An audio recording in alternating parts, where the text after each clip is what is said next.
নমস্কার বন্ধুরা, taro healing with শ্রীময়ীতে তোমাদের সকলকে স্বাগত জানাচ্ছি। আজকে যে রিডিংটা তোমাদের কাছে নিয়ে এসেছি সেটা হলো তার তোমাকে ইগনোর করার কারণটা কি। আজকে ওশোজেন কার্ডের মাধ্যমে আমরা জেনে নেব যে প্রশ্নটা করলাম, অর্থাৎ তার তোমাকে ইগনোর করার কারণটা কি। তাহলে কার্ডগুলোকে প্রথমে আমি ভালো করে সাফলিং করে নিচ্ছি।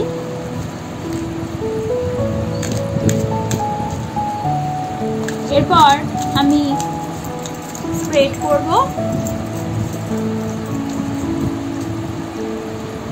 এবং এরপর আমি এখান থেকে দুটো কার্ড তুলে নেব।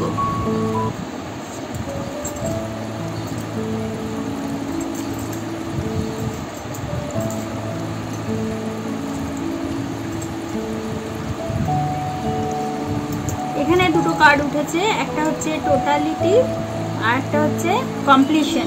যেহেতু এটা মেজর আর্কানা কার্ড, সে কারণে আমার আরেকটা কার্ড এখান থেকে তুলতে হবে।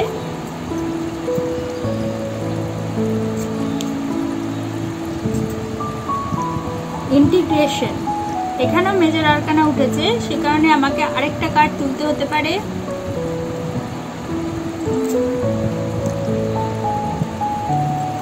প্রজেকশন।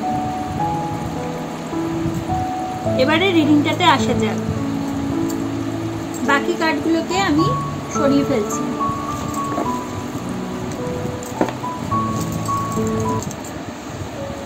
এখানে একটা কার্ড উঠলো টোটালিটি, সেকেন্ড কার্ডটা হচ্ছে কমপ্লিশন। যেহেতু এটা মেজর আর্কানা তার জন্য আরেকটা কার্ড তুলতে হবে। ইন্টিগ্রেশন, এটাও মেজর আর্কানা, সে কারণে আরেকটা কার্ড তুললাম, সেটা হচ্ছে প্রজেকশন।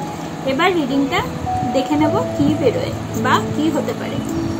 এখানে যে রিডিংটা করছি সেখানে তোমরা একসাথেও থাকতে পারো অথবা লং ডিস্টেন্স রিলেশনশিপও মেনটেন করতে পারো।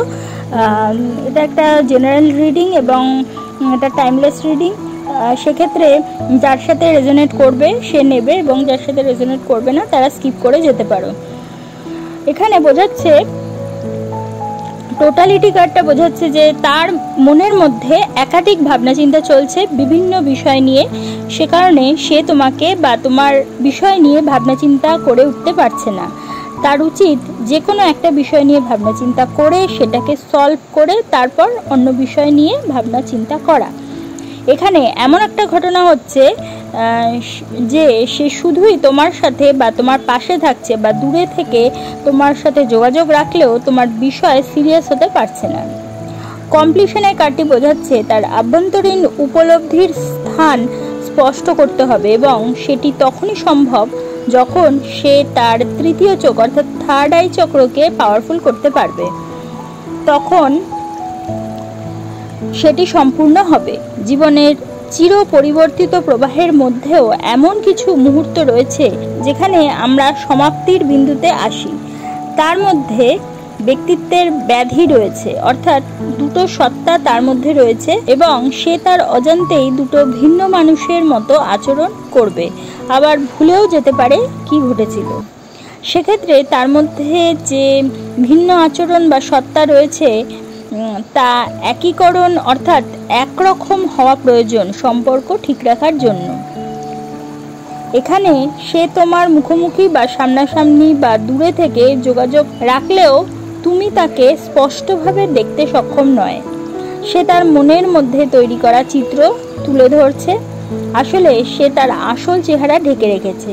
সেই কারণে তাকে চেনা খুবই মুশকিল হয়ে পড়ে তোমার পক্ষে। সে কারণেই তোমার বারবার মনে হয় সে তোমাকে ইগনোর করে বা করছে। তাহলে বন্ধুরা, আজকে তোমরা জানলে যে তার তোমাকে ইগনোর করার কারণটা কি। যদি তোমাদের আমার এই ভিডিওটা ভালো লাগে তাহলে অবশ্যই একটা লাইক করে দিও, তোমাদের পরিচিতদের মধ্যে শেয়ার করে তাদের জানার সুযোগ করে দিও এবং যারা এখনও পর্যন্ত আমার চ্যানেলটি সাবস্ক্রাইব করেনি অবশ্যই সাবস্ক্রাইব করে দিও এবং পাশে থাকা বেল আইকনটি প্রেস করতে কিন্তু ভুলো না। তাহলে প্রত্যেকে ভালো থেকো, প্রত্যেককে ভালো রেখো। পরবর্তী ভিডিওতে আবার চলে আসবো, ততক্ষণের জন্য সকলকে অনেক অনেক ধন্যবাদ। নমস্কার।